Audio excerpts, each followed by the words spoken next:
Punjabi radio USA ਸੁਣ ਰਹੇ ਸਾਰੇ ਹੀ ਮਾਣਯੋਗ ਅਤੇ ਸਤਿਕਾਰਤ ਸਰੋਤਿਆਂ ਨੂੰ ਬਹੁਤ ਹੀ ਪਿਆਰ ਸਤਿਕਾਰ ਸਹਿਤ ਦੋਨੋਂ ਜੋੜ ਕੇ ਨਿੱਘੀ ਜਿਹੀ ਸਤਿ ਸ੍ਰੀ ਅਕਾਲ ਸਭ ਨੂੰ ਜੀ ਨੂੰ ਆਖਦੇ ਹਾਂ।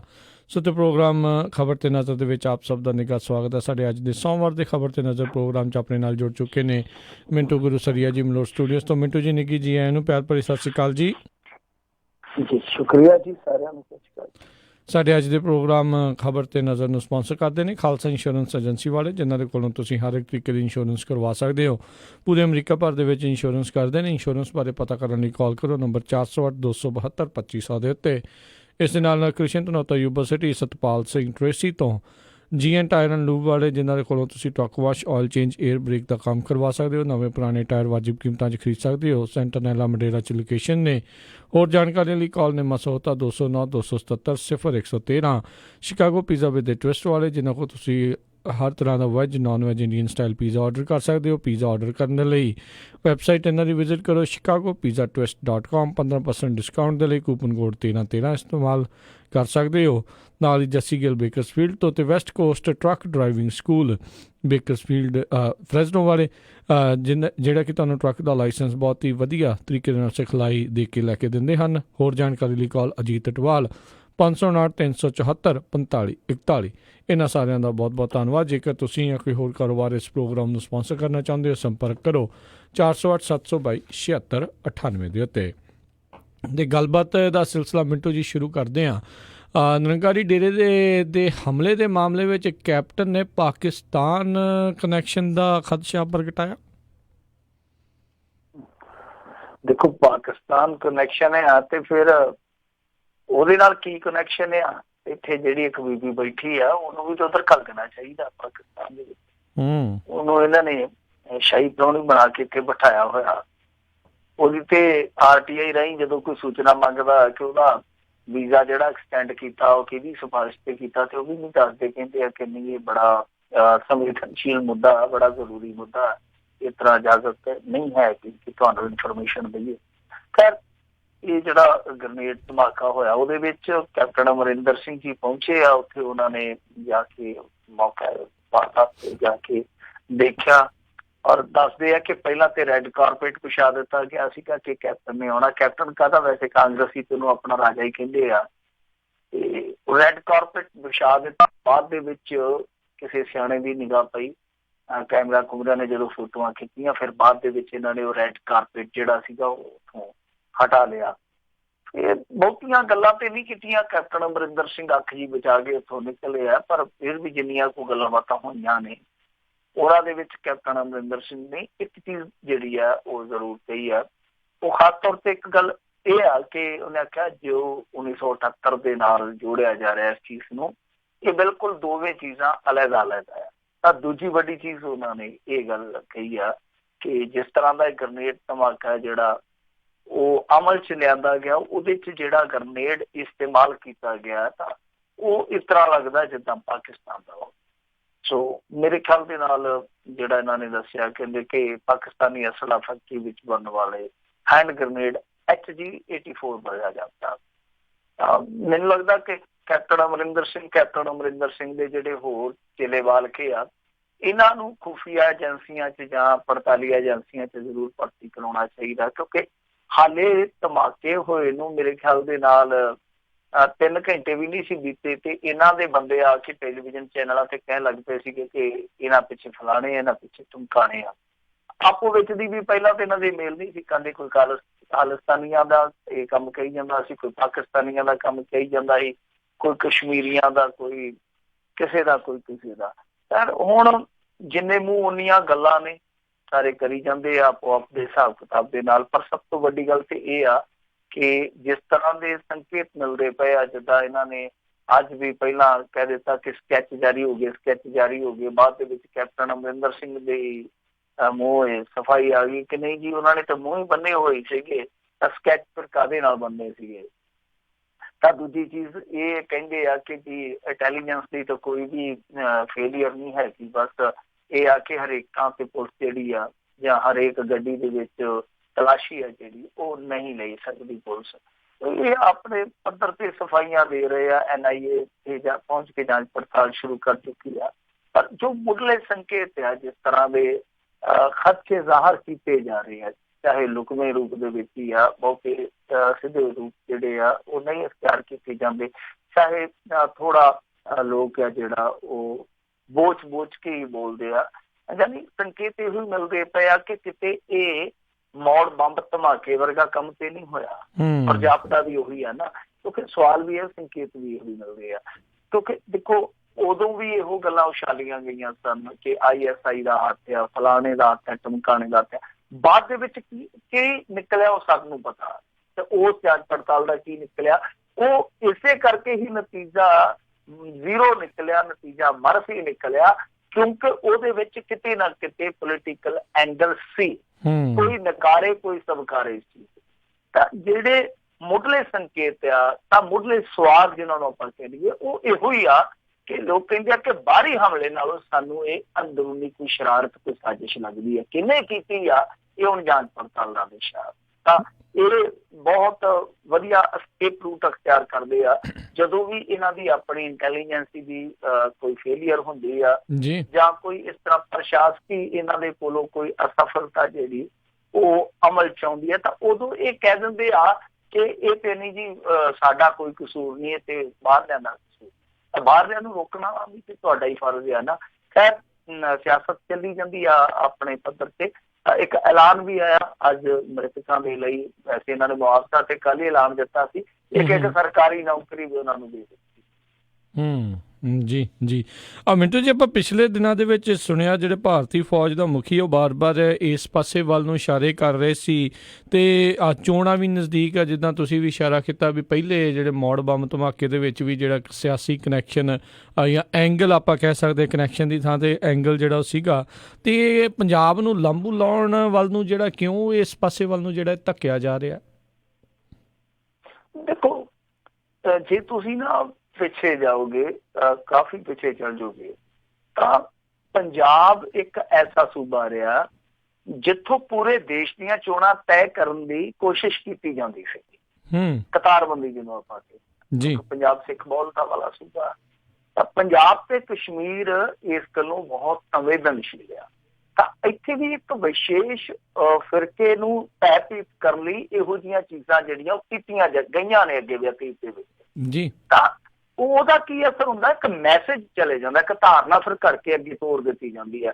ਜਿੱਦਾਂ ਹੁਣ ਇੱਕ ਧੱਕੇ ਦੀ ਧਾਰਨਾ ਸਾਡੇ ਸਿਰ ਮੜੀ ਜਾਂਦੀ ਆ ਕਿ ਪੰਜਾਬ ਨੂੰ ਜੇ ਕੋਈ ਬਚਾ ਸਕਦਾ ਉਹ ਬਾਦਲ ਪਰਿਵਾਰ ਹੀ ਬਚਾ। ਹਿੰਦੂ ਸਿੱਖਾਂ ਦੀ ਏਕਤਾ ਦਾ ਜੇ ਕੋਈ ਰਾਖਾ ਚ ਬਾਦਲ ਪਰਿਵਾਰ ਹੈ, ਤੇ ਨਾਲ ਉਹਨਾਂ ਦੇ ਭਾਜਪਾ। ਸੋ ਇਹ ਇਸ ਤਰ੍ਹਾਂ ਦੀ ਕਤਾਰਬੰਦੀ, ਇੱਕ ਗੰਦੀ ਰਾਜਨੀਤੀ ਵੀ ਇੱਥੇ ਪਿਰਤ ਹੈਗੀ ਆ ਇੰਡੀਆ ਦੇ ਵਿੱਚ। ਤਾਂ ਇਹੋ ਜਿਹੇ ਸੂਬਿਆਂ ਨੂੰ ਕਈ ਵਾਰ ਇਸਤੇਮਾਲ ਕੀਤਾ ਜਾਂਦਾ। ਹਾਲਾਂਕਿ ਆਪਾਂ ਪੱਕੇ ਤੌਰ ਤੇ ਕਿਸੇ ਨਤੀਜੇ ਤੇ ਨਹੀਂ ਪਹੁੰਚ ਸਕਦੇ, ਕਿਉਂਕਿ ਆਪਾਂ ਜੇ ਆਪ ਨਤੀਜੇ ਤੈਅ ਕਰਾਂਗੇ ਤੇ ਸ਼ਾਇਦ ਮੇਰੇ ਖਿਆਲ ਦੇ ਨਾਲ ਆਪਾਂ ਵੀ ਸਿਆਸਤਦਾਨਾਂ ਵਰਗੇ ਹੋ ਜਾਵਾਂਗੇ। ਪਰ ਜੋ ਸਵਾਲ ਨੇ, ਜੋ ਸੰਕੇਤ ਨੇ, ਉਹ ਬਾਹਰੀ ਹਮਲੇ ਦੇ ਨਾਲੋਂ ਇਹ ਅੰਦਰੂਨੀ ਸਿਆਸੀ ਸਾਜ਼ਿਸ਼ ਕਹਿ ਲਓ, ਸਿਆਸੀ ਸ਼ਰਾਰਤ ਕਹਿ ਲਓ, ਉਹਦੇ ਵੱਲ ਜ਼ਿਆਦਾ ਸ਼ੱਕ ਪ੍ਰਗਟਾ ਰਹੇ ਨੇ। ਇਹ ਮੇਰੇ ਖਿਆਲ ਦੇ ਨਾਲ ਵੋਟਾਂ ਦੀ ਜਿਹੜੀ ਕਤਾਰਬੰਦੀ ਵਾਲੀ ਇੱਕ ਹਮੇਸ਼ਾ ਸੂਈ ਹੈ, ਜਿਹੜੀ ਗਰਾਰੀ ਕਹਿ ਲਈਏ, ਪੰਜਾਬੀ ਸ਼ਬਦ ਆਪਾਂ ਇਸਤੇਮਾਲ ਕਰ ਲਈਏ, ਗਰਾਰੀ ਜਾ ਕੇ ਫਸਦੀ ਆ। ਉਹ ਇਸ ਕਰਕੇ ਫਸਦੀ ਆ ਕਿ ਇੱਥੇ ਇਹਨਾਂ ਦੇ ਕੋਲ ਵਿਖਾਉਣ ਲਈ ਹੋਰ ਕੁਛ ਨਹੀਂ ਹੁੰਦਾ, ਨਾ ਰਿਪੋਰਟ ਕਾਰਡ ਹੁੰਦਾ, ਨਾ ਰੋਡ ਮੈਪ ਹੁੰਦਾ ਕੀ ਆ, ਸਿਰਫ ਤੇ ਸਿਰਫ ਕਤਾਰਬੰਦੀ ਦਾ ਹਥਿਆਰ ਹੁੰਦਾ ਇਹਨਾਂ ਦੇ ਕੋਲ। ਤਾਂ ਕਤਾਰਬੰਦੀ ਹੈ ਜਿਹੜੀ ਉਹ ਅਹਿਮ ਹੁੰਦੀ ਆ, ਤੇ ਜਿਹੜੀ ਚੀਜ਼ ਅਹਿਮ ਹੁੰਦੀ ਹੈ ਰਾਜਨੀਤੀ ਲਈ, ਉਹ ਫਿਰ ਚਾਹੇ ਕਿਸੇ ਲਈ ਵੀ ਕੁਛ ਕਰਨਾ ਪਵੇ, ਵਹਿਮ ਹੋਵੇ, ਚਾਹੇ ਕਿਸੇ ਲਈ ਕੁਛ ਵੀ ਹੋਵੇ, ਉਹ ਫਿਰ ਕਰ ਦਿੰਦੇ ਆ। ਉਹਦੇ ਵਿੱਚ ਘਾਟਾ ਦਾ ਜਿਹੜਾ ਉਹ ਨਹੀਂ ਦੇਖਿਆ ਜਾਂਦਾ। ਜੀ ਬਿਲਕੁਲ, ਇਹ ਗੱਲ ਬਿਲਕੁਲ ਦਰੁਸਤ ਆ। ਅਗਲੀ ਜਿਹੜੀ ਆਪਾਂ ਗੱਲ ਕਰਦੇ, ਕਹਿੰਦੇ ਬਰਗਾੜੀ ਦੇ ਵਿੱਚ ਸੁਰੱਖਿਆ ਜਿਹੜੀ ਚੌਕਸੀ ਆ ਉਹ ਵਧਾਈ ਗਈ ਆ। ਵਧਾ ਦੇਣੀ ਚਾਹੀਦੀ ਹੈ। ਤਾਂ ਵੈਸੇ ਵਧੀਆ ਗੱਲ ਕੀਤੀ ਇਹਨਾਂ ਨੇ, ਕਿਉਂਕਿ ਤੁਹਾਨੂੰ ਪਤਾ ਕਿ ਉਹ ਵੀ ਸੰਵੇਦਨਸ਼ੀਲ ਜਗ੍ਹਾ ਇਸ ਸਮੇਂ, ਕਿਉਂਕਿ ਜਜ਼ਬਾਤੀ ਉੱਥੇ ਮੁੱਦਾ ਜਿਹੜਾ ਉਹ ਉਛਾਲਿਆ ਗਿਆ, ਉਹਦੇ ਤੇ ਮੋਰਚਾ ਲਾਇਆ ਗਿਆ।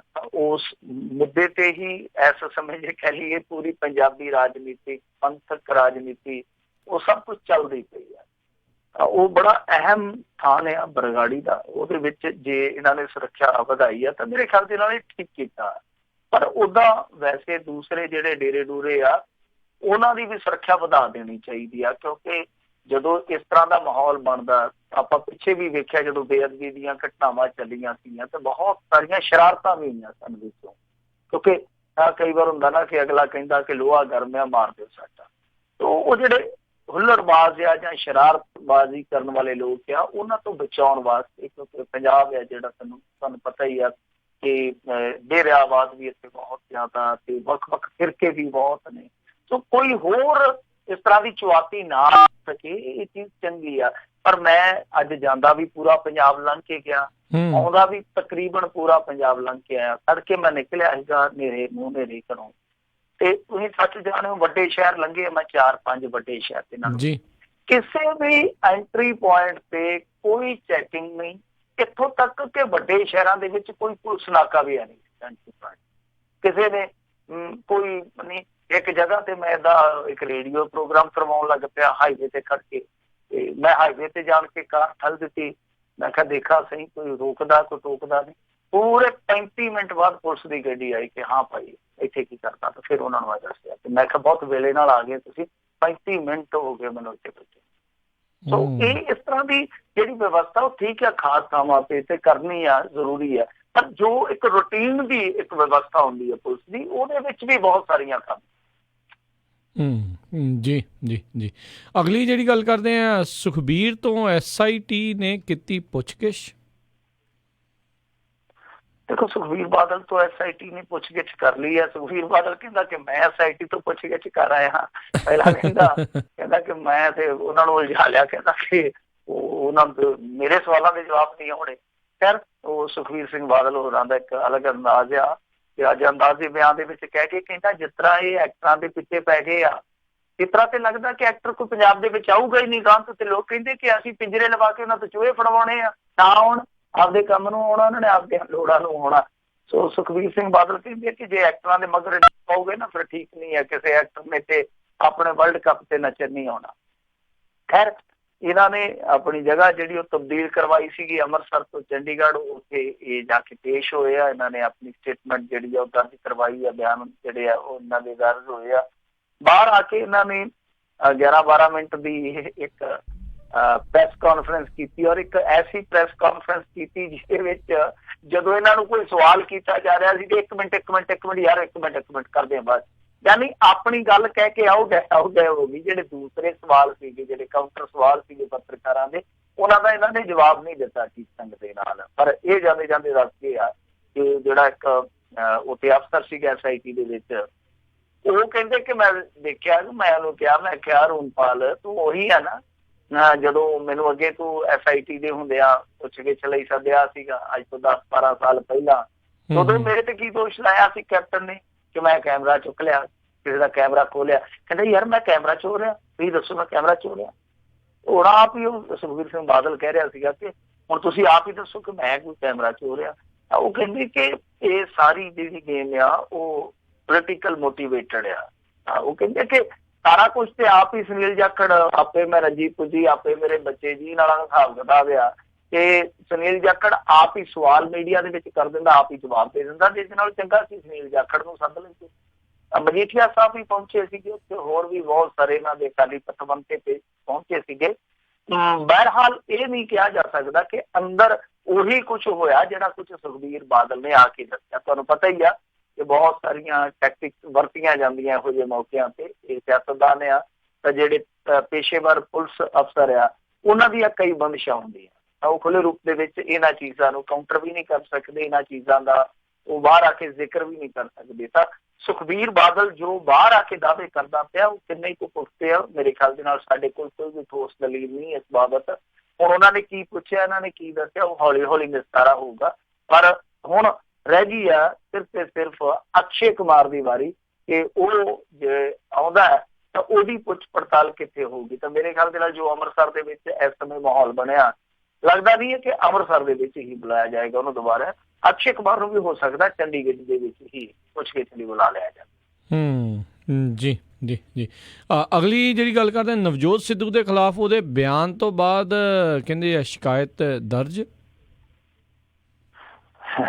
ਨਵਜੋਤ ਸਿੱਧੂ ਬੜੀਆਂ ਸਿਆਣੀਆਂ ਗੱਲਾਂ ਕਰਦਾ ਤੇ ਬੰਦਾ ਵੀ ਵੈਸੇ ਸਿਆਣਾ, ਐਸੀ ਗੱਲ ਨਹੀਂ ਹੈ। ਕਈ ਵਾਰ ਵਿੱਚ ਹੋ ਵੀ ਜਾਂਦਾ ਇਸ ਤਰ੍ਹਾਂ ਦਾ। ਆਮ ਤੌਰ ਤੇ ਸਿਆਣਾ ਪੜ੍ਹਿਆ ਲਿਖਿਆ ਬੰਦਾ, ਪਰ ਇਹਨੇ ਇੱਕ ਬਜ਼ੁਰਗਾਂ ਦੀ ਗੱਲ ਵਿਸਾਰ ਦਿੱਤੀ ਹੈ। ਬਜ਼ੁਰਗ ਸਾਡੇ ਕਿਆ ਕਰਦੇ ਸੀ ਕਿ ਲੰਬੀ ਜੀਭ ਛੇਤੀ ਮੌਤ। ਇਹਦੀ ਜੀਭ ਲੰਬੀ ਆ, ਬਸ ਆ ਹੀ ਰੌਲਾ। ਇਹ 2-4 ਬੰਦੇ ਆ ਪੰਜਾਬ ਦੀ ਰਾਜਨੀਤੀ ਦੇ ਵਿੱਚ, ਇਹਨਾਂ ਦੀ ਜ਼ੁਬਾਨ ਜਿਹੜੀ ਆ ਉਹ ਇਹ ਵੀ ਹੈ ਕਿ ਗੱਜ ਬਾਹਰ ਨੂੰ ਲੰਕਦੀ ਪਈ ਆ, ਉਹ ਤਾਂ ਕਹਿ ਦਿੰਦੇ ਬੋਲ ਚੱਲ ਪਾਈ। ਤਾਂ ਹੁਣ ਦੇਖੋ, ਪਹਿਲੀ ਤੇ ਇਹ ਵਧਾਈ ਵਾਲੀ ਗੱਲ ਹੈ ਨਵਜੋਤ ਸਿੱਧੂ ਵਾਸਤੇ ਕਿ ਕੌਮੀ ਰਾਜਨੀਤੀ 'ਚ ਚਲੇ ਗਿਆ, ਜਿਹਦੀ ਆਪਾਂ ਭਵਿੱਖਬਾਣੀ ਕਾਫੀ ਦਿਨ ਪਹਿਲਾਂ ਕਰ ਦਿੱਤੀ ਸੀ। ਇਹਦੀ ਗੱਲਬਾਤ ਚੱਲਦੀ ਪਈ, ਇਹਦਾ ਤੋਪਾ ਭਰਿਆ ਜਾਣਾ, ਸੋ ਇਹਦਾ ਗੁਣਾ ਪੈ ਗਿਆ। ਕੌਮੀ ਤਰਜਮਾਨੀ ਨੂੰ ਉਹਨਾਂ ਨੇ ਬਣਾ ਦਿੱਤਾ। ਤਾਂ ਆਉਣ ਵਾਲੇ ਸਮੇਂ ਦੇ ਵਿੱਚ ਜੋ ਮੈਨੂੰ ਲੱਗਦਾ ਕਿ ਜਿੱਦਾਂ ਇੱਕ ਪਾਸੇ ਲੱਠ ਮਾਰ ਆ, ਜਾਂ ਲੱਠ ਮਾਰ ਵੀ ਕਹਿ ਦਿੰਦੇ ਕੁਛ ਲੋਕ, ਤੇ ਗੱਪ ਮਾਰ ਵੀ ਪ੍ਰਧਾਨ ਮੰਤਰੀ ਕਹਿ ਦਿੰਦੇ ਆ, ਉਹਦਾ ਤੋੜ ਹੈ ਜਿਹੜਾ ਉਹ ਨਵਜੋਤ ਸਿੱਧੂ ਦੇ ਰੂਪ ਦੇ ਵਿੱਚ ਸ਼ਾਇਦ ਕਾਂਗਰਸ ਜਿਹੜੀ ਆ ਪੈਦਾ ਕਰਨ ਦਾ ਯਤਨ ਕਰਦੀ ਪਈ ਆ। ਹੁਣ ਥੋੜਾ ਜਿਹਾ ਜਿੱਦਾਂ ਵਾਰਮ ਅਪ ਕਰਵਾਉਂਦੇ ਹੁੰਦੇ ਆ ਕਿਸੇ ਵੀ ਖਿਡਾਰੀ ਤੋਂ, ਇਹਨੂੰ ਵਾਰਮ ਅਪ ਵਾਸਤੇ ਇਹਨਾਂ ਨੇ ਕੀਤਾ। 4-5 ਸਟੇਟਾਂ ਦੇ ਵਿੱਚ ਜਿਹੜਾ ਇਲੈਕਸ਼ਨ ਚੱਲਦਾ ਪਿਆ, ਤੇ ਛੱਤੀਸਗੜ੍ਹ ਦੇ ਵਿੱਚ ਸੀਗਾ ਨਵਜੋਤ ਸਿੱਧੂ, ਉੱਥੇ ਉਹਨੇ ਇੱਕ ਜਿਹੜੀ ਸਟੇਟਮੈਂਟ ਦਿੱਤੀ ਆ, ਉਸ ਸਟੇਟਮੈਂਟ ਤੇ ਹੀ ਬਵਾਲ ਹੋਇਆ। ਉਸ ਸਟੇਟਮੈਂਟ ਤੇ ਬਾਅਦ ਦੇ ਵਿੱਚ ਮਾਮਲਾ ਜਿਹੜਾ ਉਹ ਦਰਜ ਕਰ ਦਿੱਤਾ ਗਿਆ। ਸਟੇਟਮੈਂਟ ਕੀ ਸੀਗੀ? ਵੈਸੇ ਤਾਂ ਦੇਖੋ ਹੈ ਸੱਚਾਈ ਹੈ, ਇਹਦੇ 'ਚ ਕੋਈ ਸ਼ੱਕ ਨਹੀਂ ਹੈ, ਕੋਈ ਝੂਠ ਨਹੀਂ ਕਿ ਸਾਰੀਆਂ ਚੀਜ਼ਾਂ ਸਾਡੇ ਇੰਡੀਆ 'ਚ ਚੱਲਦੀਆਂ। ਪਰ ਤੁਸੀਂ ਜਦੋਂ ਇਹੋ ਜਿਹੇ ਸੰਦਰਭ ਦੇ ਵਿੱਚ ਗੱਲ ਕਰਦੇ ਹੋ, ਪਰਿਪੇਖ ਦੇ ਵਿੱਚ ਗੱਲ ਕਰਦੇ ਹੋ, ਤਾਂ ਕਈ ਵਾਰ ਤੁਹਾਨੂੰ ਉਸ ਗੱਲ ਨੂੰ ਕਹਿਣ ਵਾਸਤੇ ਬਹੁਤ ਸ਼ਬਦ ਹੈ ਜਿਹੜੇ ਉਹ ਉਲਟ ਪੁਲਟ ਕਰਨੇ ਪੈਂਦੇ ਆ, ਕਿਉਂਕਿ ਤੇ ਠਾਹ ਸੋਟਾ ਵੀ ਨਹੀਂ ਕਈ ਥਾਵਾਂ ਤੇ ਮਾਰਿਆ ਜਾਂਦਾ, ਕਿਉਂਕਿ ਜੇ ਤੁਸੀਂ ਠਾਹ ਸੋਟਾ ਮਾਰੋਗੇ ਤੇ ਅਗਲਾ ਠਾਹ ਸੋਟਾ ਫਿਰ ਕਈ ਵਾਰ ਤਾਲੂ 'ਚ ਹੀ ਜੜ ਦਿੰਦਾ। ਸੁਖ ਮਾਜਰਾ ਇੰਨਾ ਕੁਆ ਲੋਕਾਂ ਦਾ। ਤਾਂ ਇਹਨੇ ਉੱਤੇ ਗੱਲ ਕਹੀ ਸੀ, ਕਹਿੰਦਾ ਕਿ ਛੱਤੀਸਗੜ੍ਹ ਦਾ ਇਹਨਾਂ ਨੇ ਹਾਲ ਇਹ ਕਰ ਦਿੱਤਾ ਕਿ ਇੱਥੋਂ ਦੀਆਂ ਬੱਚੀਆਂ ਜਿਹੜੀਆਂ ਬੰਬੇ ਦੇ ਬਾਜ਼ਾਰ 'ਚ ਜਾ ਕੇ ਵੇਚੇ। ਹੁਣ ਦੇਖੋ, ਇਹ ਤੇ ਆਪਾਂ ਨੂੰ ਵੀ ਪਤਾ ਕਿ ਦਿੱਲੀ ਹੋਵੇ, ਬੰਬੇ ਹੋਵੇ, ਕੋਲਕਾਤਾ ਹੋਵੇ, ਕਈ ਹੋਰ ਵੱਡੇ ਜਿਹੜੇ ਮਹਾਨਗਰ ਆ, ਉਹਨਾਂ ਦੇ ਵਿੱਚ ਜਿਸਮਾਂ ਦੀਆਂ ਮੰਡੀਆਂ ਲੱਗਦੀਆਂ, ਔਰ ਇਹੀ ਚੀਜ਼ ਜਿਹੜੀ ਆ ਉਹ ਹਰੇਕ ਤਰਾਸਦੀ ਦੇ ਪਿੱਛੇ ਹੁੰਦੀ ਆ। ਇਹ ਗਰੀਬ, ਮਜਬੂਰ, ਲਾਚਾਰ ਬੱਚੀਆਂ ਨੂੰ, ਬੇਵਸ ਬੱਚੀਆਂ ਨੂੰ ਜਾਂ ਲਵਾਰਸ ਬੱਚੀਆਂ ਨੂੰ ਉੱਥੇ ਧੱਕਿਆ ਜਾਂਦਾ। ਕੋਈ ਸ਼ੱਕ ਨਹੀਂ, ਕੋਈ ਦੋ ਰਾਏ ਨਹੀਂ। ਪਰ ਜਿਸ ਤਰੀਕੇ ਨਾਲ ਨਵਜੋਤ ਸਿੱਧੂ ਨੇ ਗੱਲ ਕਹੀ, ਉਹਦੇ ਕੋਲੋਂ ਸਫਾਈ ਲੈਣ ਦੀ ਥਾਂ ਤੇ ਫਿਰ ਭਾਜਪਾ ਵਾਲਿਆਂ ਨੇ ਅੜਿੱਕਾ ਹਟਾਉਣਾ ਹੀ ਸੀਗਾ। ਇਹਨਾਂ ਨੇ ਸ਼ਿਕਾਇਤ ਦਰਜ ਕਰਵਾ ਦਿੱਤੀ ਹੈ। ਉਹ ਹੁਣ ਸ਼ਿਕਾਇਤ ਜਿਹੜੀ ਆ ਉਹ ਇਹਦੀ ਮੈਸੇਜ ਤੇ ਵੀ ਹੋਈ ਆ, ਬਿਹਾਰ ਦੇ ਵਿੱਚ ਜੋ ਇੱਥੇ ਰੇਲ ਤਰਾਸਦੀ ਹੋਈ ਸੀ ਅੰਮ੍ਰਿਤਸਰ ਦੇ ਵਿੱਚ, ਤਾਂ ਨਵਜੋਤ ਸਿੱਧੂ ਤੇ ਵੀ ਹੋ ਗਈ ਆ। ਦੋਵੇਂ ਨਵਜੋਤ ਸਿੱਧੂ ਆ। ਇਹ ਸ਼ਿਕਾਇਤ ਦੇ ਮਾਮਲੇ ਦੇ ਵਿੱਚ ਵੀ ਦੋਵੇਂ ਨਵਜੋਤ ਸਿੱਧੂ ਬਰੋਬਰ ਹੋ ਗਏ। ਜੀ ਜੀ ਜੀ। ਅਗਲੀ ਜਿਹੜੀ ਗੱਲ ਕਰਦੇ, ਕਹਿੰਦੇ ਮਲੋਟ ਫਰੌਤੀ ਮਾਮਲੇ ਦੀ ਕਹਾਣੀ ਕੁਝ ਹੋਰ ਹੀ ਨਿਕਲੀ। ਕੀ ਹੋਈ ਜਾਂਦਾ ਤੁਹਾਡੇ ਸ਼ਹਿਰ? ਸਾਡੇ ਸ਼ਹਿਰ ਦੇ ਵਿੱਚ ਵੀ ਕਹਿ ਰਹੀ ਹੈ ਜਿਸ ਬੰਦੇ ਨੂੰ ਇਹ ਫਰੌਤੀ ਦੀ ਚਿੱਠੀ ਮਿਲੀ ਸੀਗੀ, ਇਹਦਾ ਮੁੰਡਾ ਅੱਜ ਤੋਂ ਜੇ ਮੈਂ ਨਹੀਂ ਭੁੱਲਦਾ ਤੇ 6 ਸਾਲ ਪਹਿਲਾਂ ਦੀ ਗੱਲ ਹੈ, ਉਦੋਂ ਵੀ ਅਗਵਾ ਕਰ ਲਿਆ ਗਿਆ ਸੀਗਾ। ਚੰਡੀਗੜ੍ਹੋਂ ਮੁੰਡਾ ਪਰਤਦਾ ਪਿਆ ਸੀਗਾ, ਪੂਰੀ ਅੱਗੇ ਲਾ ਕੇ ਅਗਵਾ ਕਰਤਾ, ਮੈਨੇ ਮੁੰਡਾ ਚੁੱਕ ਲਿਆ। ਬਾਅਦ ਦੇ ਵਿੱਚ ਪੁਲਿਸ ਨੇ ਸਾਰਾ ਮਾਜਰਾ ਜਿਹੜਾ ਸੀਗਾ ਉਹ ਟਰੇਸ ਕਰ ਲਿਆ। ਉਦੋਂ ਵੀ ਫਰੌਤੀ ਮੰਗੀ ਗਈ ਸੀਗੀ। ਇਸ ਵਪਾਰੀ ਨੂੰ ਫੇਰ ਦੁਬਾਰੇ ਇੱਕ ਧਮਕੀ ਪੱਤਰ ਮਿਲਿਆ, ਪਰ ਪਹਿਲਾਂ ਤੇ ਚੁੱਪ ਰਿਹਾ ਕਿਉਂਕਿ ਇਹਦੇ ਨਾਲ ਅੱਗੇ ਇਸ ਤਰ੍ਹਾਂ ਦੀ ਹੋਣੀ ਹੋਈ ਸੀਗੀ। ਇਹਨੇ ਆਖਿਆ ਕਿ ਕਿਤੇ ਫੇਰ ਜਾ ਜਾਂਦੀ ਨਾ ਹੋ ਜਾਵੇ। ਮੁੰਡਾ ਇਹਦਾ ਹਾਲੇ ਵੀ ਚੰਡੀਗੜ੍ਹ ਰਹਿੰਦਾ, ਹੁਣ ਪਤਾ ਨਹੀਂ ਪੜ੍ਹਦਾ ਕਿ ਨਹੀਂ, ਉਦੋਂ ਤੇ ਪੜ੍ਹਦਾ ਹੁੰਦਾ ਸੀਗਾ, ਹੁਣ ਸ਼ਾਇਦ ਕਾਰੋਬਾਰ ਕਰਦਾ ਹੋਵੇ। ਇਹ ਕਾਰੋਬਾਰੀ ਤਕੜਾ ਸਾਡੇ ਸ਼ਹਿਰ ਦਾ। ਇਹ ਥੋੜਾ ਜਿਹਾ ਸਹਿਮ ਗਿਆ, ਤਰਪਕ ਗਿਆ, ਪਰ ਬਾਅਦ ਦੇ ਵਿੱਚ ਇਹ ਪੁਲਿਸ ਕੋਲੇ ਚਲੇ ਗਿਆ ਵੀ ਮੈਨੂੰ ਆਹ ਚਿੱਠੀ ਮਿਲੀ ਹੈ ਜਿਹਦੇ ਵਿੱਚ ਇੱਕ ਖਾਲਿਸਤਾਨੀ ਜਥੇਬੰਦੀ ਦਾ ਨਾਮ ਲਿਖਿਆ ਗਿਆ, ਔਰ ਉਹਨਾਂ ਦੇ ਨਾਮ ਤੇ ਇੱਕ ਧਮਕੀ ਦਿੱਤੀ ਗਈ ਹੈ ਕਿ ਜੇ ਤੂੰ ਫਰੌਤੀ ਨਾ ਦਿੱਤੀ ਤੇ ਫਿਰ ਤੈਨੂੰ ਅਸੀਂ ਬੁਰੀ ਕਰਕੇ ਦਿਖਾਵਾਂਗੇ। ਤਾਂ ਇਹਨੇ ਜਦੋਂ ਫਿਰ ਚਿੱਠੀ ਦਿੱਤੀ, ਜਾਂਚ ਪੜਤਾਲ ਜਿਹੜੀ ਆ ਪੁਲਿਸ ਨੇ ਖਿੱਚੀ, ਔਰ ਸਭ ਤੋਂ ਪਹਿਲਾਂ CCTV ਕੈਮਰੇ ਖੰਗਾਲੇ ਗਏ, ਉਹਦੇ ਵਿੱਚ ਜਿਹੜੇ ਬੰਦੇ ਆਏ ਫਿਰ ਉਹ ਟਰੇਸ ਕਰ ਲਏ ਗਏ। ਤਾਂ ਇਹ ਇੱਕ ਸਾਡੇ ਇੱਥੇ ਦਾ ਮਲੋਟ ਦਾ ਹੀ ਕਾਰੋਬਾਰੀ ਆ, ਹੋਰ ਜਿਹੜਾ ਕੁਛ ਘਾਟਾ ਖਾ ਕੇ ਇਸ ਸਮੇਂ ਟੈਨਸ਼ਨ ਦੇ ਵਿੱਚ ਆ। ਟੈਨਸ਼ਨ ਕਾਹਦੀ ਆ? ਜੇ ਬੰਦਾ ਇਸ ਤਰ੍ਹਾਂ ਦੀ ਪਲੈਨਿੰਗ ਕਰਦਾ ਤੇ ਚਿੰਤਾ ਨਹੀਂ ਮੇਰੇ ਖਿਆਲ ਦੇ ਨਾਲ, ਇਹ ਤੇ ਆਪਣੇ ਆਪ ਦੀ ਚਿਖਾ ਹੀ ਤਿਆਰ ਕਰੀ ਫਿਰਦਾ ਸੀਗਾ ਕਿ ਕੁਛ ਨਾ ਕੁਛ ਐਸਾ ਕਰਨਾ ਕਿ ਘਾਟੇ ਵਾਧੇ ਆ ਜਿਹੜੇ ਪੂਰੇ ਕਰ ਲਈਏ, ਚਾਹੇ ਅਗਲੇ ਦਾ ਜਿੰਨਾ ਮਰਜ਼ੀ ਨੁਕਸਾਨ ਹੋ ਜਾਵੇ। ਤਾਂ ਇਹਨੇ, ਇਹਦੇ ਬੇਟੇ ਨੇ, 2 ਨੌਕਰ ਸੀਗੇ ਹੋਰ ਜਿਹੜੇ ਸਾਰੇ ਇਸ ਘਟਨਾ ਨੂੰ ਅੰਜਾਮ ਦੇਣ ਦੇ ਵਿੱਚ ਸ਼ਾਮਲ ਸੀਗੇ। ਇਹਨਾਂ ਨੇ ਇਹ ਗੋਂਦ ਗੁੰਦੀ, ਔਰ ਉਸ ਤੋਂ ਬਾਅਦ ਚਿੱਠੀ ਹੈ ਜਿਹੜੀ ਉਹਦੇ ਘਰ ਦੇ ਮੂਹਰੇ ਸੁੱਟੀ ਗਈ। ਬੰਦੇ ਜਿਹੜੇ ਸਾਰੇ ਅਰੈਸਟ ਕਰ ਲਏ ਗਏ ਆ। ਹਾਲਾਂਕਿ ਮੈਂ ਪੁਸ਼ਟੀ ਨਹੀਂ ਕਰਦਾ ਇਸ ਗੱਲ ਦੀ। ਦੱਸਦੇ ਆ ਕਿ ਬਾਦਲ ਘਰਾਣੇ ਦਾ ਇੱਕ ਬਹੁਤ ਕਰੀਬੀ ਹੈ ਇਹਨਾਂ ਦੀ ਟਰਾਂਸਪੋਰਟ ਦੇ ਵਿੱਚ, ਇਹਨਾਂ ਦਾ ਕਰਮਚਾਰੀ ਆ, ਉਹਦਾ ਰਿਸ਼ਤੇਦਾਰ ਗਾਂ ਦੱਸਿਆ ਜਾਂਦਾ। ਹਾਲਾਂਕਿ ਮੈਂ ਪੁਸ਼ਟੀ ਨਹੀਂ ਕਰਦਾ, ਕਿਉਂਕਿ ਅਧਿਕਾਰਤ ਤੌਰ ਤੇ ਪੁਸ਼ਟੀ ਹੋਵੇ ਤੇ ਫਿਰ ਕਹਿ ਸਕਦੇ ਹਾਂ। ਯਾਨੀ ਜਿਹੜਾ ਕਾਰੋਬਾਰੀ ਜਿਹਨੇ ਇਹ ਕੰਮ ਕੀਤਾ ਫਰੌਤੀ ਮੰਗਣ ਵਾਲਾ, ਉਹ ਦੱਸਦੇ ਆ ਕਿ ਇਹਨਾਂ ਦੇ ਇੱਕ ਵੱਡੇ ਕਰਮਚਾਰੀ ਦਾ ਜਿਹੜਾ ਗਾ ਅੱਗੇ ਕੁੜਮ ਹੈ। ਮੈਂ ਵਾਰ-ਵਾਰ ਕਹਾਂ ਕਿ ਪੁਸ਼ਟੀ ਨਹੀਂ ਕਰਦਾ, ਪਰ ਇਹਦੇ ਚਰਚੇ ਜ਼ਰੂਰ ਹੈ। ਜੀ ਜੀ। ਅਗਲੀ ਗੱਲ ਕਰੀਏ, ਕਹਿੰਦੇ ਦਿੱਲੀ ਵਿੱਚ PRTC ਤੇ ਰੋਡਵੇਜ਼ ਬੈਨ। ਦੇਖੋ, ਦਿੱਲੀ ਦਾ ਤੁਹਾਨੂੰ ਪਤਾ ਹੀ ਆ ਕਿ ਜਿਹੜਾ ਅੱਡੇ ਤੋਂ ਏਅਰਪੋਰਟ ਹੈ ਜਿਹੜਾ, ਉਹਨਾਂ ਦੇ ਵਿੱਚ ਕਾਫੀ ਫਾਸਲਾ, ਕਾਫੀ ਦੂਰੀ ਆ ਜੀ। ਤੇ ਕੁਛ ਬੱਸਾਂ ਜਿਹੜੀਆਂ ਉਹ ਏਅਰਪੋਰਟ ਤੇ ਜਾਂਦੀਆਂ, ਕੁਛ ਬੱਸਾਂ ਜਿਹੜੀਆਂ ਉਹ ਬੱਸ ਅੱਡੇ ਤੇ ਜਾਂਦੀਆਂ। ਇਹ ਥੋੜੇ ਦਿਨ ਪਹਿਲਾਂ ਹੀ ਕੰਮ ਚੱਲਿਆ। ਦੱਸਦੇ ਕਿ ਦਿੱਲੀ ਸਰਕਾਰ ਨੇ ਬੈਨ ਕਰ ਦਿੱਤੀਆਂ ਜਿਹੜੀਆਂ PRTC ਦੀਆਂ ਬੱਸਾਂ ਸੀਗੀਆਂ, ਰੋਡਵੇਜ਼ ਦੀਆਂ ਬੱਸਾਂ ਸੀਗੀਆਂ। ਪਰ ਜਿਹੜੀਆਂ ਨਿੱਜੀ ਬੱਸਾਂ ਸੀਗੀਆਂ, ਨਿੱਜੀ ਹੁਣ ਕਿਹਨਾਂ ਦੀਆਂ ਉਹ ਸਭ ਨੂੰ ਪਤਾ ਹੀ ਹੈ। ਨਿੱਜੀ ਆ ਗਈਆਂ ਫਿਰ ਤੇ ਕੋਈ ਨਿੱਜ ਰਹਿ ਹੀ ਨਹੀਂ ਜਾਂਦੀ, ਤਾਂ ਪਤਾ ਲੱਗ ਹੀ ਜਾਂਦਾ ਕਿ ਕਿਹਨਾਂ ਦੀਆਂ ਬੱਸਾਂ। ਉਹ ਜਿਹੜੀਆਂ ਸਰਕਾਰਾਂ ਵਾਲੀਆਂ ਬੱਸਾਂ ਸੀਗੀਆਂ ਉਹ ਗਾਂਹ ਦੀ ਗਾਂਹ, ਤੇ ਜਿਹੜੀਆਂ ਸਰਕਾਰਾਂ ਵਾਲੀਆਂ ਬੱਸਾਂ ਸੀ ਉਹ ਪਿਛਾਂਹ ਦੀਆਂ ਪਿਛਾਂਹ ਹੀ ਰਹਿ ਜਾਂਦੀਆਂ। ਤਾਂ ਇਹਨਾਂ ਨੇ ਫਿਰ ਹੁਣ ਇੱਕ ਚੀਜ਼ ਤੇ ਇਹ ਕੀਤੀ ਕਿ ਰੌਲਾ ਪਾਇਆ, ਭਾਈ ਤੁਸੀਂ ਸਾਡੀਆਂ ਜਿਹੜੀਆਂ ਸਰਕਾਰੀ ਬੱਸਾਂ, ਕਿਉਂਕਿ ਉੱਥੇ ਪ੍ਰਦੂਸ਼ਣ ਦਾ ਹਵਾਲਾ ਦੇ ਰਹੇ ਆ, ਉਹ ਕਹਿੰਦੇ ਆ ਕਿ ਇਹਨਾਂ ਦੇ ਵਿੱਚ ਕਿਹੜੇ ਯੰਤਰ ਲੱਗੇ ਆ, ਉਹੀ ਇੰਟੀਗਰਲ ਬੱਸਾਂ ਸਾਡੀਆਂ ਨੇ, ਉਹੀ ਇਹਨਾਂ ਦੀਆਂ, ਤੇ ਕੀ ਇਹਨਾਂ ਨੂੰ ਕੀ ਸੁਖਾਬ ਦੇ ਖੰਭ ਲੱਗੇ ਦੱਸੋ। ਫਿਰ ਇਹ ਰੌਲਾ ਪਿਆ। ਤਾਂ ਉਸ ਤੋਂ ਬਾਅਦ ਇਹ ਜਿਹੜੀ ਪੰਜਾਬ ਸਰਕਾਰ ਸੀ ਉਹ ਵੀ ਜਾਗੀ। ਇਹਨਾਂ ਨੇ ਵੇਖਿਆ, ਇਹ ਕਹਿੰਦੇ ਆ ਕਿ ਜਿਹੜੀਆਂ ਉੱਥੇ ਨਿੱਜੀ ਬੱਸਾਂ ਜਾਂਦੀਆਂ ਉਹਨਾਂ ਦਾ ਰਿਕਾਰਡ ਰਿਕੂਡ ਚੈੱਕ ਕਰੀਏ। ਤਾਂ ਜਦੋਂ ਉਹ ਦੱਸਦੇ ਰਿਕਾਰਡ ਚੈੱਕ ਕੀਤਾ ਤੇ ਰਿਕਾਰਡ ਦੇ ਵਿੱਚ ਜਿਹੜਾ ਇਹਨਾਂ ਨੇ ਰਿਕਾਰਡ ਜ਼ਰੂਰੀ ਦਰਜ ਕਰਵਾਉਣਾ ਹੁੰਦਾ ਉਹ ਵੀ ਨਹੀਂ ਦਰਜ ਕਰਵਾਇਆ। ਉਦਾਹਰਨ ਦੇ ਤੌਰ ਤੇ ਜਿੱਦਾਂ ਇਹਨਾਂ ਦਾ ਇੱਕ ਪ੍ਰਬੰਧ ਆ ਟਰਾਂਸਪੋਰਟ ਨਿਯਮਾਂ ਦਾ, ਕਿ ਇਸ ਤਰ੍ਹਾਂ ਦੀਆਂ ਜਿਹੜੀਆਂ ਬੱਸਾਂ ਨੇ ਉਹ ਇੱਕ ਸਟੇਸ਼ਨ ਤੋਂ ਸਵਾਰੀਆਂ ਚੁੱਕ ਕੇ ਦੂਸਰੇ ਸਟੇਸ਼ਨ ਤੇ ਹੀ ਜਾ ਕੇ ਉਤਾਰਦੀਆਂ ਨੇ। ਤਾਂ ਇਹਨਾਂ ਨੇ ਜਿਹੜਾ ਲੌਗ ਬੁੱਕ ਦਾ ਰਿਕਾਰਡ ਹੁੰਦਾ, ਜੋ ਜਿਹੜੀਆਂ ਟਿਕਟਾਂ ਹੁੰਦੀਆਂ ਨੇ, ਟਿਕਟਾਂ ਦਾ ਰਿਕਾਰਡ ਹੁੰਦਾ, ਉਹ ਸਰਕਾਰ ਕੋਲ ਦਰਜ ਹੀ ਨਹੀਂ ਕਰਵਾਇਆ। ਐਸ ਸਰਕਾਰ ਕੋਲ ਨਹੀਂ, ਪਿਛਲੀ ਸਰਕਾਰ ਕੋਲ ਤੇ ਫਿਰ ਹੋਣਾ ਹੀ ਕੀ ਸੀਗਾ, ਉਦੋਂ ਤੇ ਸਰਕਾਰ ਆਪ ਹੀ ਸੀਗੇ। ਤਾਂ ਇਸ ਮਾਮਲੇ ਦੇ ਵਿੱਚ ਇਹ ਬਹੁਤ ਵੱਡੀ ਗੱਲ ਆ ਕਿ ਜਿਹੜੀਆਂ ਨਿੱਜੀ ਕੰਪਨੀਆਂ ਸੀਗੀਆਂ ਉਹਨਾਂ ਨੇ ਰਿਕਾਰਡ ਹੀ ਨਹੀਂ ਮੇਨਟੇਨ ਕੀਤਾ। ਤਾਂ ਉਹਨਾਂ ਨੇ ਰਿਕਾਰਡ ਜਮ੍ਹਾਂ ਕੀ ਕਰਵਾਉਣਾ ਸੀਗਾ। ਤਾਂ ਦੂਜੀ ਚੀਜ਼ ਇਹ ਆ ਕਿ ਹੁਣ ਇਹਨਾਂ ਨੇ ਉੱਥੇ ਬੈਨ ਕਰ ਦਿੱਤੀਆਂ ਨੇ ਜਿਹੜੀਆਂ ਇਹ ਸਰਕਾਰੀ ਬੱਸਾਂ ਨੇ, PRTC ਤੇ ਰੋਡਵੇਜ਼। ਪਰ ਦੱਸਦੇ ਆ ਕਿ ਨਿੱਜੀ ਬੱਸਾਂ ਜਿਹੜੀਆਂ ਉਹ ਹਾਲੇ ਵੀ ਏਅਰਪੋਰਟ ਉੱਥੇ ਅੰਦਰ ਜਾ ਕੇ ਤੇ ਸਵਾਰੀਆਂ ਚੁੱਕਦੀਆਂ ਪਈਆਂ।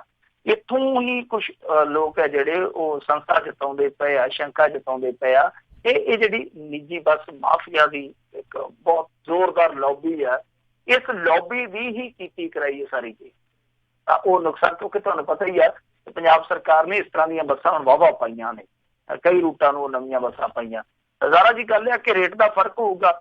ਜਿਹੜੀ ਹੁਣ ਸਰਕਾਰੀ ਬੱਸ ਆ ਉਹ ਤੇ ਮੇਰੇ ਖਿਆਲ ਦੇ ਨਾਲ ਸਵਾਰੀ ਦਾ ਲੈਂਦੀ ਹੋਣੀ ਹੈ 1200-1300 ਰੁਪਇਆ, ਤੇ ਇਹ ਲੈਂਦੇ ਆ ਕਈ ਥਾਂ ਮੇਰੇ ਖਿਆਲ ਦੇ ਨਾਲ 250 ਦਾ 300 ਵੀ ਲਈ ਜਾਂਦੇ ਆ। ਇੰਨਾ ਫਰਕ ਆ। ਉਹ ਕਿਤੇ ਨਾ ਕਿਤੇ ਇਹਨਾਂ ਦੇ ਹਿੱਤਾਂ ਨੂੰ ਨੁਕਸਾਨ ਪਹੁੰਚਾ ਰਹੀ ਸੀ। ਸ਼ਾਇਦ ਇਹਨਾਂ ਨੇ ਫਿਰ ਆਪਣੇ ਹਿੱਤ ਸਾਧਨ ਲਈ ਇਹ ਸਾਧਨ ਜਿਹੜਾ ਉਹ ਅਖਤਿਆਰ ਕੀਤਾ।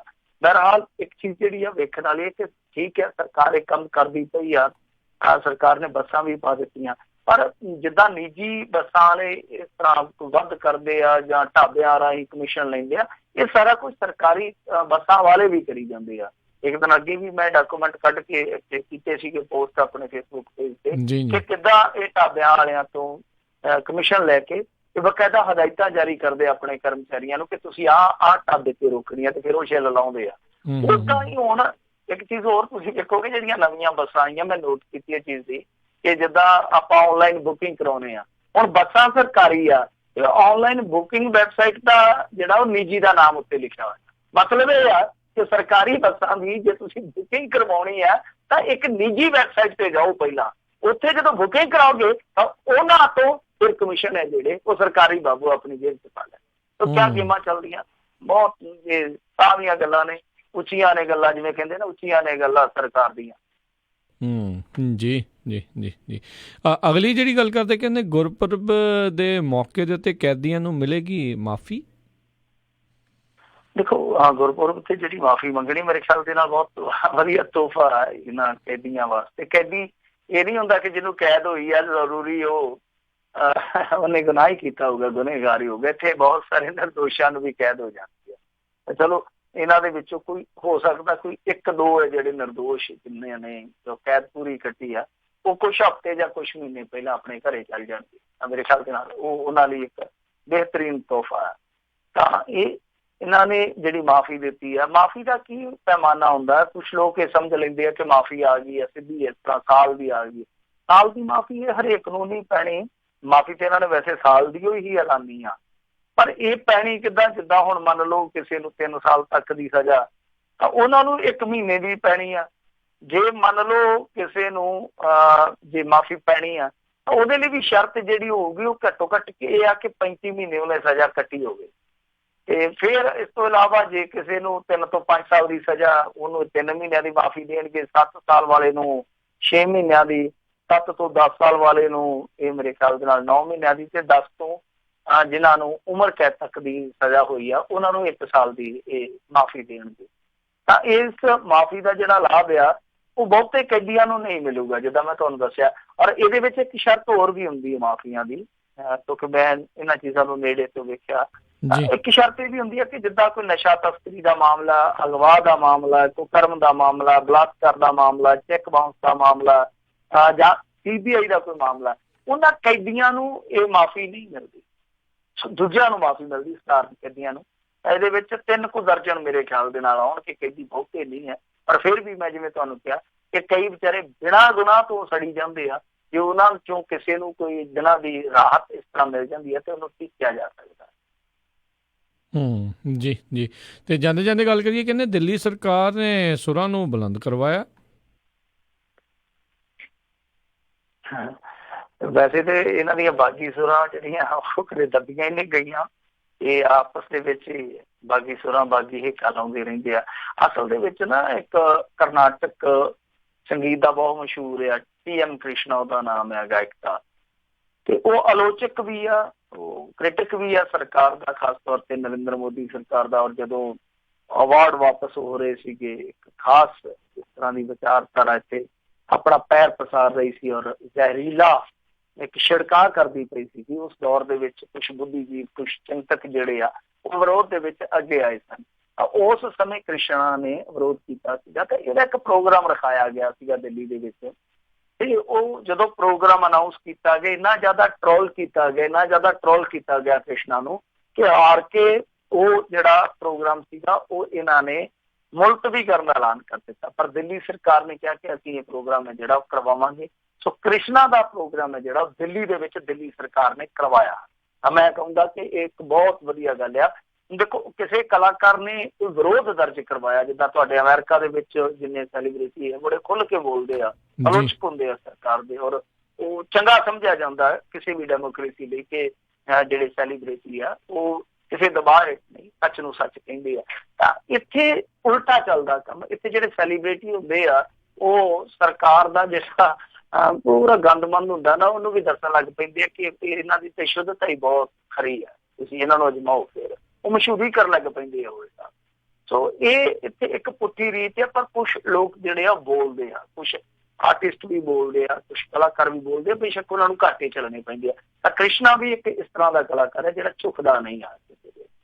ਉਹਦੇ ਗਾਣੇ ਵੀ ਹੈ ਜਿਹੜੇ ਉਹ ਬਹੁਤ ਜਿੱਦਾਂ ਆਪਾਂ ਕ੍ਰਾਂਤੀਕਾਰੀ ਕਹਿ ਲਈਏ, ਇਸ ਤਰ੍ਹਾਂ ਦੇ ਤਰਕਾਂ ਨਾਲ ਭਰਪੂਰ ਹੁੰਦੇ ਆ। ਤਾਂ ਇਸ ਸੂਰਤ ਦੇ ਵਿੱਚ ਜਦੋਂ ਇੱਕ ਵਿਚਾਰ ਨੂੰ ਦਬਾਉਣ ਦਾ ਯਤਨ ਕੀਤਾ ਗਿਆ, ਜਦੋਂ ਇੱਕ ਕਲਾ ਨੂੰ ਦਬਾਉਣ ਦਾ ਯਤਨ ਕੀਤਾ ਗਿਆ, ਤਾਂ ਉਸ ਸਮੇਂ ਦਿੱਲੀ ਸਰਕਾਰ ਅੱਗੇ ਆਈ ਆ। ਉਦਾਂ ਤੇ ਅਸੀਂ ਅਰਵਿੰਦ ਕੇਜਰੀਵਾਲ ਨੂੰ ਨਿੰਦਦੇ ਰਹਿੰਦੇ ਵੈਸੇ, ਪਰ ਜੋ ਚੰਗਾ ਹੁੰਦਾ ਤਾਂ ਉਹਨੂੰ ਚੰਗਾ ਵੀ ਕਹਿਣਾ ਚਾਹੀਦਾ, ਫੁੱਲ ਨੂੰ ਫੁੱਲ, ਕੰਡੇ ਨੂੰ ਕੰਡਾ ਵੀ ਕਹਿਣਾ ਚਾਹੀਦਾ।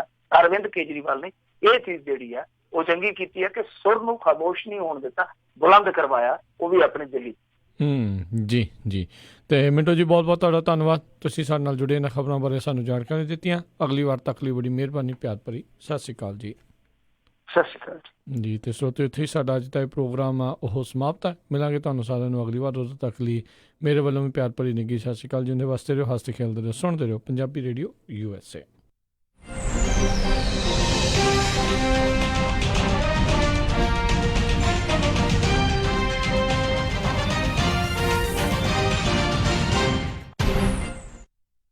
ਤੁਸੀਂ ਸੁਣ ਰਹੇ ਹੋ ਪੰਜਾਬੀ ਰੇਡੀਓ USA।